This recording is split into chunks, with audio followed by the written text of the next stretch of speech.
तो आज हम पढ़ेंगे कि हम डाइजेस्टिव सिस्टम में बकल कैविटी के बाद फूड की प्रोसेसिंग को कैसे करते हैं। तो इसमें हम पढ़ेंगे कि जब हमने फूड को इनटेक कर लिया और उसको हमने थरली च्यू किया माउथ में, सलाइवा हमारा मिक्स हो गया फूड के साथ। टंग हेल्प कर रही है फूड को all around the mouth move करने में। जब सलाइवा थर्ली मिक्स हो जाएगा फूड के साथ, तो जो हमारा फूड है वो सॉफ्ट हो जाएगा और मॉइसन हो जाएगा। उससे क्या होएगा, फूड का इजी पैसेज होएगा ताकि हमारी इनर लाइनिंग डैमेज ना हो। और इसका क्या एक और रोल रहता है कि जो सलाइवा रहता है उसमें एक एंजाइम रहता है, उसका नाम क्या रहता है? Yes, salivary amylase. तो ये जो सलाइवरी अमाइलेज रहता है इसका एक काम रहता है, इसका जो फंक्शन रहता है वो क्या रहता है? इसका फंक्शन रहता है कि जो कॉम्प्लेक्स शुगर आप इंटेक कर रहे हैं उसको, कॉम्प्लेक्स शुगर मतलब जो आपकी स्टार्च है, स्टार्च का ब्रेकडाउन ये सिंपल शुगर में कर देता है। कौन? Salivary amylase. ओके। अब आगे जब आपका फूड प्रोसेसिंग के लिए जाएगा तो इसको थरली हर पार्ट से गुजरना पड़ता है आपके डाइजेस्टिव ट्यूब से, ताकि इस फूड की प्रोसेसिंग अच्छे से हो सके। तो हर पार्ट में ये फूड अपना टाइम लेगा। हर पार्ट में जब ये जाएगा तो उधर पे इसकी प्रोसेसिंग अलग अलग तरीके से होएगी और अलग अलग अमाउंट ऑफ ड्यूरेशन के बाद ये नेक्स्ट पार्ट को पास ऑन हो जाएगा।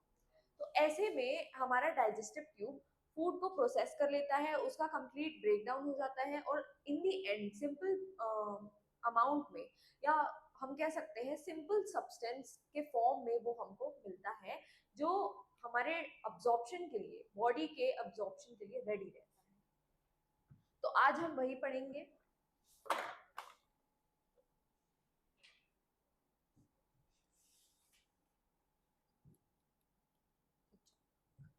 अब समझ लीजिए ये आपका माउथ है। माउथ से होके एक ट्यूब जाती है जो कि आपके स्टमक की तरफ लीड करती है। ये जो हमारी फूड पाइप है, इससे जब खाना जाता है तो ये एक रिदमिक वे में नीचे की तरफ मूव करता है। हम जब बकल कैविटी से गल्प करके खाना फूड पाइप की तरफ भेजते हैं तो होता ये है कि ये फूड पाइप रिदमिकली कॉन्ट्रैक्ट और रिलैक्स करती है। तो खाना एक तरीके से ऐसे, ये गल्प आपने किया, खाना फूड पाइप में आया, फूड पाइप में आने के बाद ये ऐसे करके जाता है नीचे की तरफ। इस मूवमेंट को हम पेरिस्टाल्टिक मूवमेंट कहते हैं और इस फूड पाइप का नाम रहता है ईसोफेगस। और इस ईसोफेगस में होते हैं पेरिस्टाल्टिक मूवमेंट, जिसको हम पेरिस्टालसिस भी कह सकते हैं।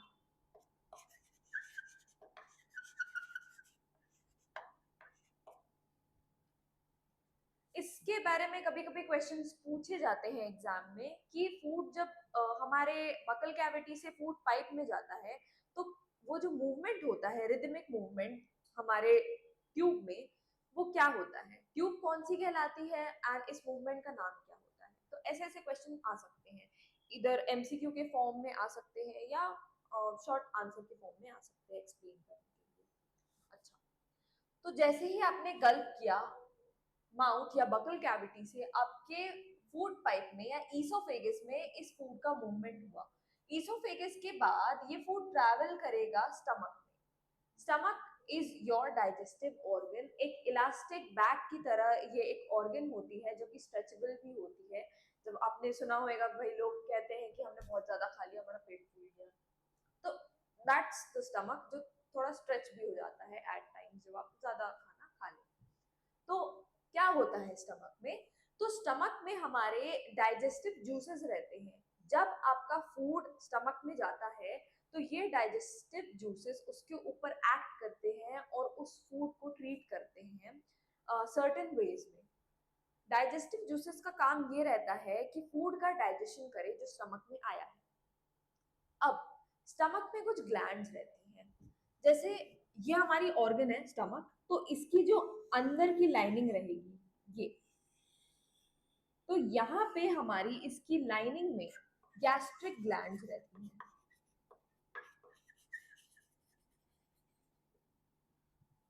ये गैस्ट्रिक ग्लैंड्स खाने को डाइजेस्ट करने का काम करती हैं। इन गैस्ट्रिक ग्लैंड से तीन चीजें सिक्रीट होती हैं। क्या क्या? एक तो आपका hydrochloric acid that is HCl, एक होता है पेप्सिन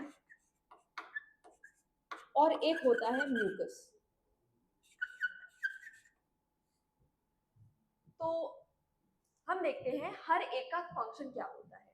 तो जो HCl रहता है, हाइड्रोक्लोरिक एसिड, तो ये एसिड जब आपके स्टमक में रिलीज होता है by which gland? Gastric gland. Gastric gland HCl को रिलीज करती है, किस लिए? ताकि फूड का डाइजेशन हो। बट इसका एक स्पेशल पर्पस होता है, वो तब हमें पता चलेगा जब हम पेप्सिन के बारे में पढ़ेंगे। पेप्सिन या पेप्सिनोजिन एक प्रोटीन ब्रेकिंग हार्मोन, या सॉरी नॉट हार्मोन, एंजाइम है। पेप्सिनोजिन एक प्रोटीन डाइजेस्टिंग एंजाइम है। तो ये क्या करता है कि जब ये अपने active form that is pepsin में आ जाता है, तो ये प्रोटीन का ब्रेक डाउन करता है, प्रोटीन को स्मॉल स्मॉल सब्सटेंसेस में ब्रेक करता है।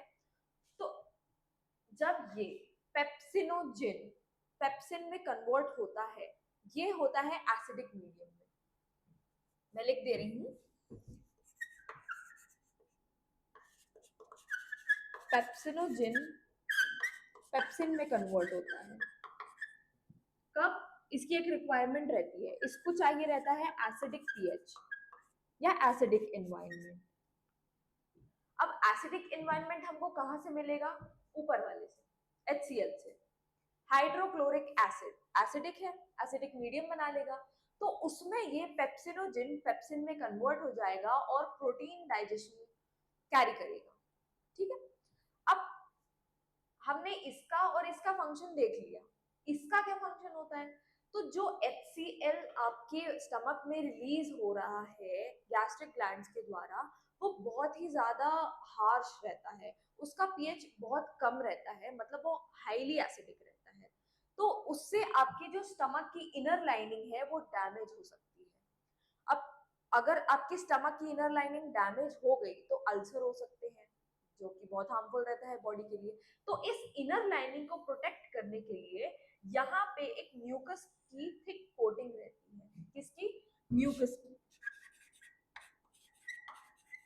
तो ये म्यूकस HCl से हमारे स्टमक को प्रोटेक्ट करती है, एक कवरिंग बना लेती है उसके ऊपर, और हमारे स्टमक की इनर लाइनिंग और HCl के बीच में ये एक बैरियर की तरह एक्ट करती है।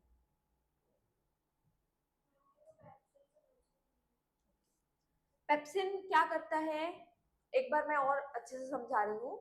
जो पेप्सिन रहता है, तो ये प्रोटीन डाइजेस्टिंग एंजाइम रहता है। क्या रहता है? Protein digesting enzyme.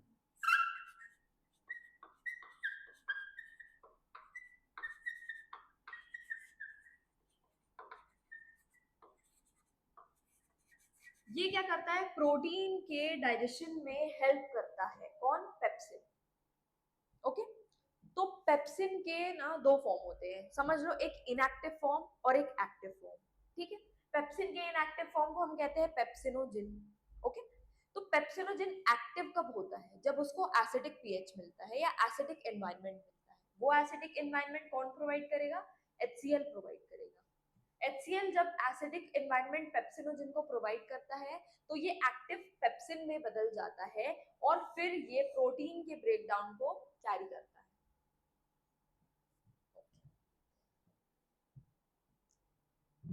ये था फंक्शन गैस्ट्रिक ग्लैंड के कंपोनेंट्स का। अब HCl का एक और छोटा फंक्शन होता है। अगर आप सोचो, आप बाहर का खाना खाते हो, कुछ ऐसी जगह का भी खाना खाते हो जो हाइजीनिक नहीं रहती हैं, आपको कभी कभी पता नहीं होता है कि ओके जो फूड आप खा रहे हो वो कहाँ से आया है, कैसे बन के आया है, कौन सी कंडीशंस में बना है, किसने बनाया है। ओके, तो ऐसा हो सकता है कि उसमें कुछ माइक्रो ऑर्गेनिज्म ट्रैप होके आए, माइट बी बैक्टीरिया, फंगाई, कुछ भी हो सकता है। तो जब आप वो खाना खाते हैं और वो आपके स्टमक में जाता है, तो उसमें जो भी फॉरेन पार्टिकल्स रहते हैं जो हमारी बॉडी के लिए हार्मफुल रहते हैं, तो उनको इरेडिकेट करने का काम HCl करता है। तो HCl एक तरीके से डुअल पर्पस सर्व करता है। सबसे पहले तो पेप्सिन को एक्टिवेट करता है या पेप्सिनोजिन को एक्टिवेट करता है। हम ऐसा भी कह सकते हैं कि प्रोटीन डाइजेस्टिंग एंजाइम को एक्टिवेट करने का काम HCl का है। ये पहला फंक्शन हो गया HCl का। दूसरा फंक्शन HCl का होता है कि जो भी फॉरेन पार्टिकल आपके फूड के साथ आते हैं तो उन्हें ये किल करता है, इरेडिकेट कर देता है बॉडी से, ताकि वो अपना हार्मफुल इफेक्ट ना शो कर पाए। ओके,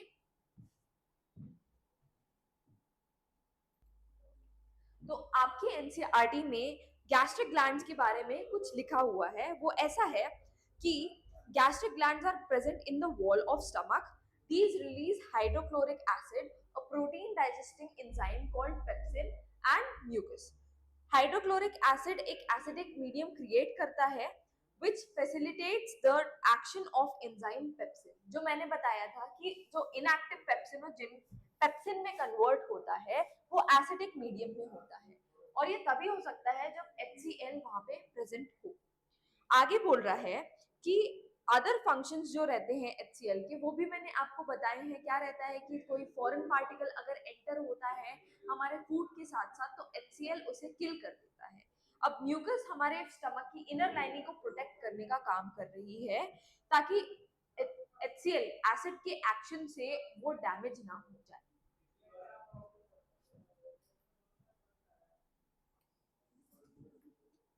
तो हमने देखा कि कैसे हमारे फूड को थरो प्रोसेसिंग के लिए हमारे food pipe not food pipe हमारे डाइजेस्टिंग ट्यूब में से बहुत ही आराम आराम से गुजरना रहता है। हर पार्ट अपना टाइम लेता है फूड को प्रोसेस करने के लिए।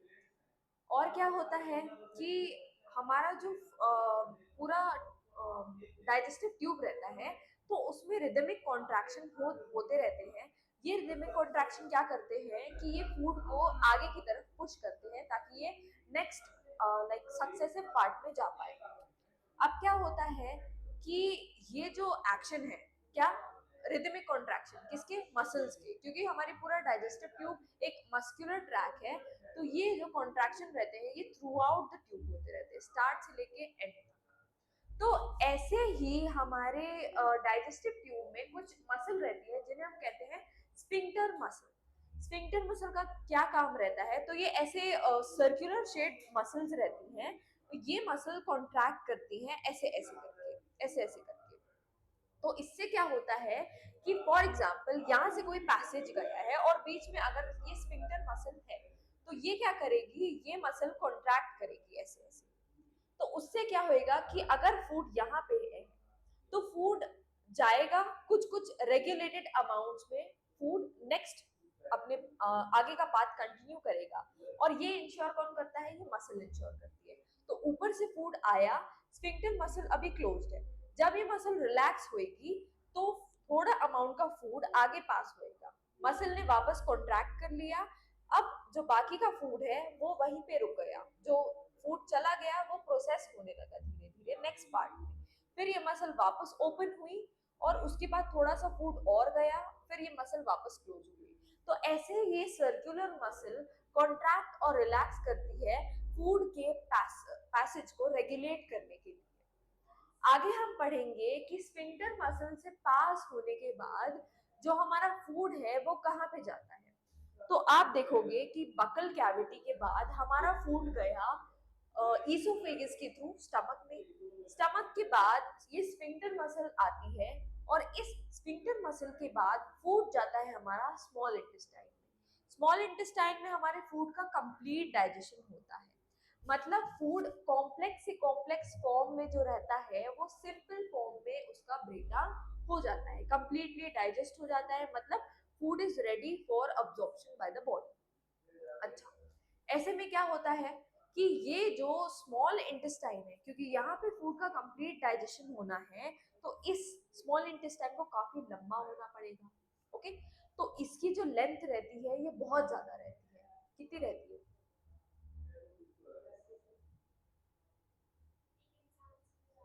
Yes yes. अगर एक ह्यूमन एवरेज ह्यूमन की लेंथ ले ली जाए, हाइट ले ली जाए सॉरी, तो उससे भी ज्यादा उसकी स्मॉल इंटेस्टाइन की लेंथ रहेगी and it's approximately about 5 meters long in humans.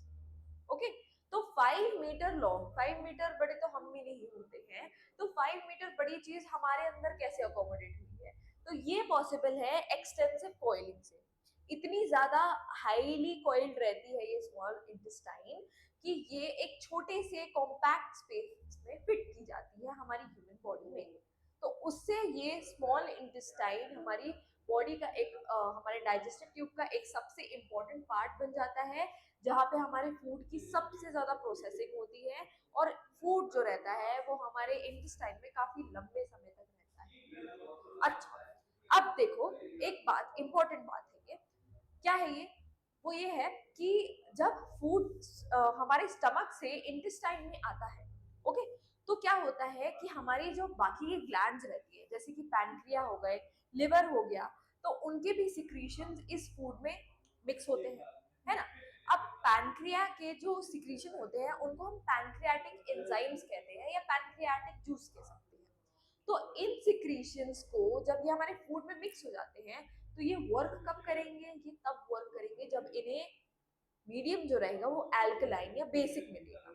Okay, जो मीडियम है वो एसिडिक से कैसा हो जाएगा? एल्कलाइन हो जाएगा। तब कौन वर्क करेगा? पैनक्रियाटिक एंजाइम्स वर्क करेंगे जो फूड है उस पे। तो ये होता कैसे है?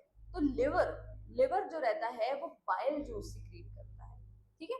तो बाइल जूस क्या करता है? वो एल्कलाइन या बेसिक रहता है, तो ये पीएच को एसिडिक से बेसिक की तरफ शिफ्ट कर देता है और इससे पैनक्रियाटिक एंजाइम्स का जो एक्शन है वो फैसिलिटेट हो जाता है। बाइल एक और फंक्शन करता है और वो ये है कि ये जो फैट के ग्लोब्यूल्स रहते हैं बड़े बड़े, उनको स्मॉल स्मॉल ग्लोब्यूल्स में तोड़ता है।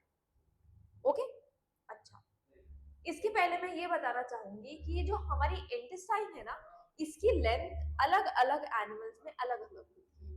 कार्निवोर में ये छोटी रहती है और ये हर्बीवोर में बड़ी रहती है। ऐसा क्यों? सोच सकते हो? क्या कार्निवोर और हर्बीवोर का खाना अलग अलग होता है? ओके, तो क्या होता है कि अगर कोई हर्बीवोर है तो वो क्या खा रहा है? वो पत्ते खा रहा है, ग्रासेस खा रहा है। तो इनमें क्या रहता है? सेल्यूलोज रहता है।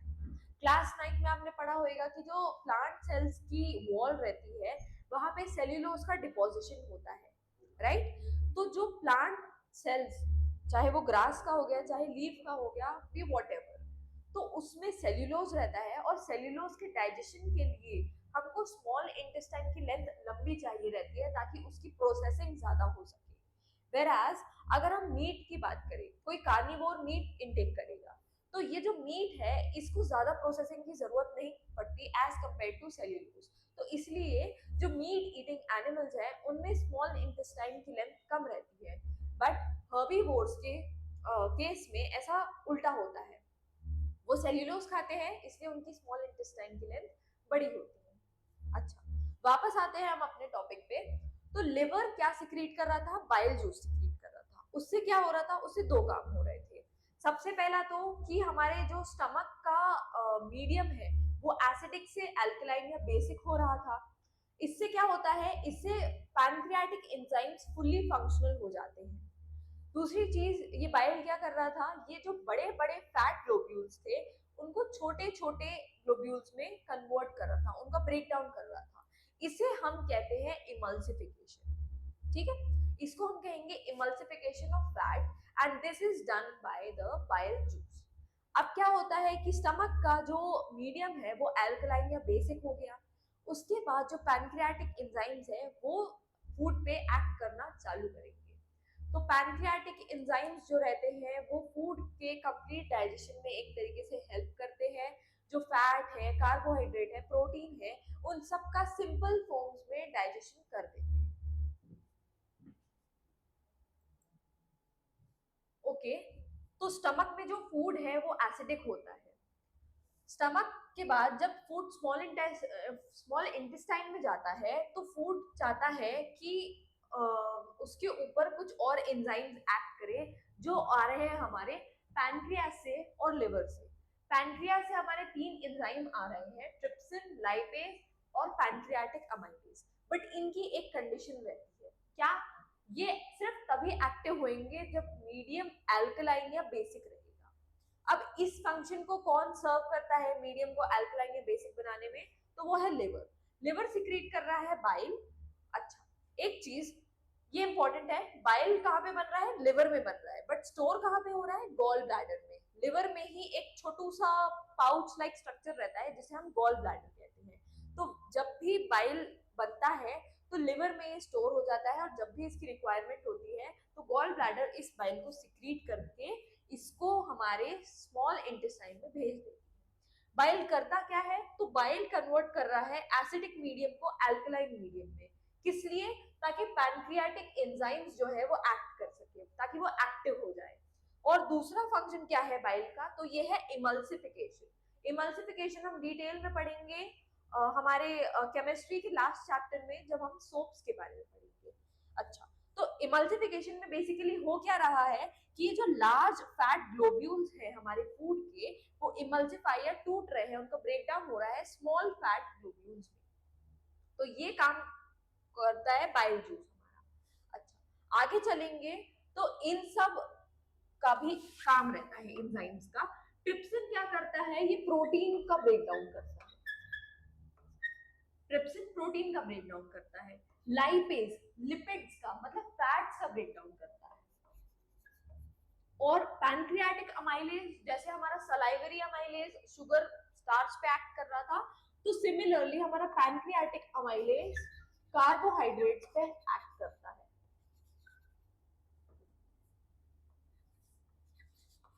अच्छा, उससे ये क्या बनाता है? तो प्रोटीन जो रहता है, ट्रिप्सिन जब प्रोटीन पे एक्ट करता है तो वो ब्रेक डाउन होकर सबसे सिंपलेस्ट फॉर्म बना लेता है प्रोटीन का, जिसको हम कहते हैं अमीनो एसिड। ट्रिप्सिन प्रोटीन पे एक्ट करके अमीनो एसिड बना देता है। ये काम कौन कर रहा है? ये पैनक्रियास के एंजाइम कर रहे हैं, पैनक्रियाटिक जूस कर रहा है। अच्छा, लाइपेज पे आते हैं तो लाइपेज फैट के ऊपर कौन सा फैट? ये वाला स्मॉल फैट ग्लोब्यूल्स या इमल्सिफाइड फैट के ऊपर एक्ट करते हैं। तो यहाँ पे मैं एक करेक्शन या चेंज कर दे रही हूँ, यहाँ पे मैं लिख दे रही हूँ इमल्सिफाइड फैट।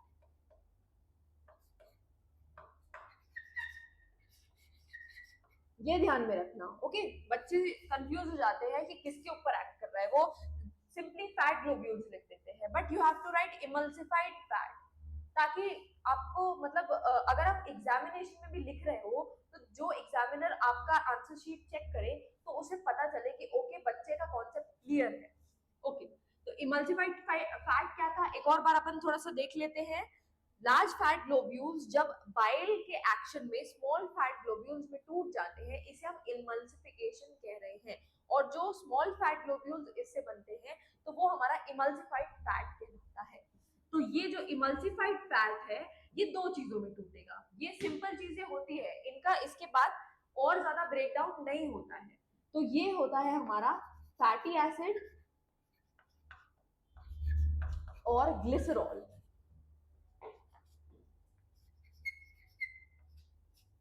फैटी एसिड और ग्लिसरॉल में हमारा इमल्सिफाइड का ब्रेकडाउन हो जाता है बाय लाइपेज।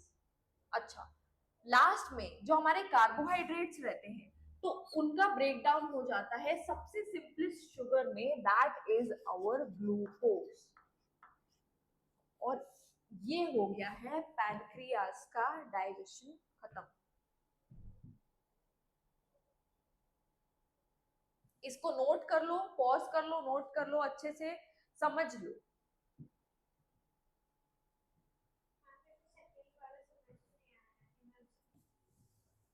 इमल्सिफिकेशन को अगर हम थोड़ा सा डीपली समझना चाहें तो यहाँ पे होता क्या है कि जो हमारे लार्ज फैट ग्लोब्यूल्स रहते हैं, फॉर एग्जांपल ऐसे ऐसे, तो बाइल जब इनके ऊपर एक्ट करता है तो ये इनको स्मॉल पीसेस में तोड़ देता है।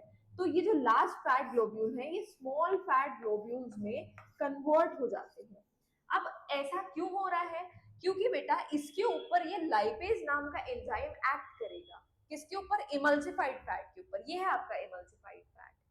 तो और ये जो प्रोसेस हो रही है लार्ज फैट ग्लोब्यूल से स्मॉल फैट ग्लोब्यूल बन रहे हैं, तो इसको हम इमल्सिफिकेशन कह रहे हैं। तो ये प्रोसेस हुई किस लिए?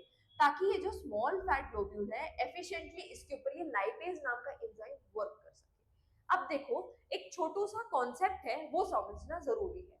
क्या होता है कि जब ये बड़े फैट ग्लोब्यूल्स थे तब इनका सरफेस एरिया कम था, बट जब इनको छोटे ग्लोब्यूल्स में तोड़ दिया गया तो एक ही, अगर हम सिर्फ इसको ले तो इससे 4 ग्लोब्यूल्स बन रहे हैं फॉर एग्जाम्पल। तो इन 4 ग्लोब्यूल्स का अपना सरफेस एरिया है और ये सरफेस एरिया क्या हो गया है, इंक्रीज हो गया है। तो इससे क्या हुआ कि एंजाइम को एक्ट करने के लिए ज्यादा सरफेस मिली, तो वो आराम से उस सरफेस पे एक्ट कर सकता है।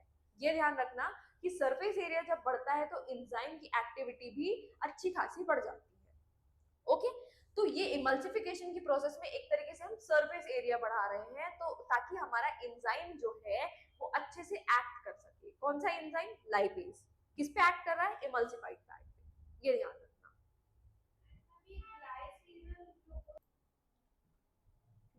जब फूड का ब्रेकडाउन सिंपल सब्सटेंसेस में हो जाता है, जैसे कि प्रोटीन हमारा टूट रहा है अमीनो एसिड में, फैट हमारे टूट रहे हैं फैटी एसिड और ग्लिसरॉल में, और हमारे कार्बोहाइड्रेट्स जो है वो ग्लूकोज में टूट रहे हैं, तो ये है सिंपलेस्ट फॉर्म किसी भी हमारे फूड का।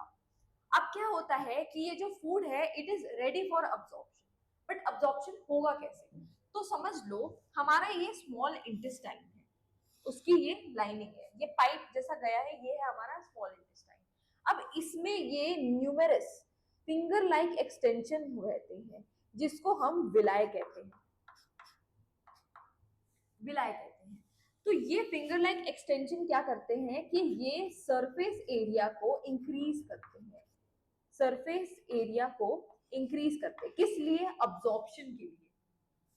ओके, तो यहाँ पे आपका सरफेस एरिया बढ़ गया है, किसके लिए? अब्जॉर्प्शन के लिए।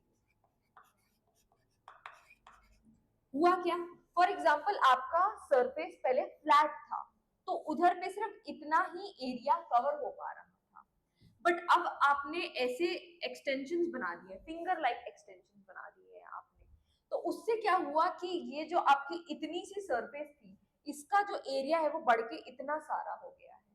तो इससे क्या होएगा कि जो फूड अब्सॉर्ब होएगा वो बाय द सरफेस होएगा। जब आपने सरफेस बढ़ा दी है तो फूड का अब्सॉर्प्शन भी बढ़ जाएगा। ओके, तो ये होता है आपकी विलाय में। अब हम अगर सिर्फ एक विलाय को कंसिडर करें तो इस विलाय के ऊपर भी थाउजेंड्स ऑफ एक्सटेंशन रहते हैं, ऐसे छोटे छोटे छोटे छोटे पास पास में। इन एक्सटेंशंस को हम कहते हैं माइक्रो विलाय, क्योंकि ये विलाय के ऊपर रहते हैं और ये उससे भी छोटे रहते हैं, इसलिए हम इन्हें माइक्रो विलाय कहते हैं। अब जो आपकी विलाय है it is richly supplied with blood vessels, तो अगर हम इन्हें ब्लड वेसल्स मान लें तो ये है आपकी विलाय और इसके अंदर आपकी ब्लड वेसल्स गई हैं।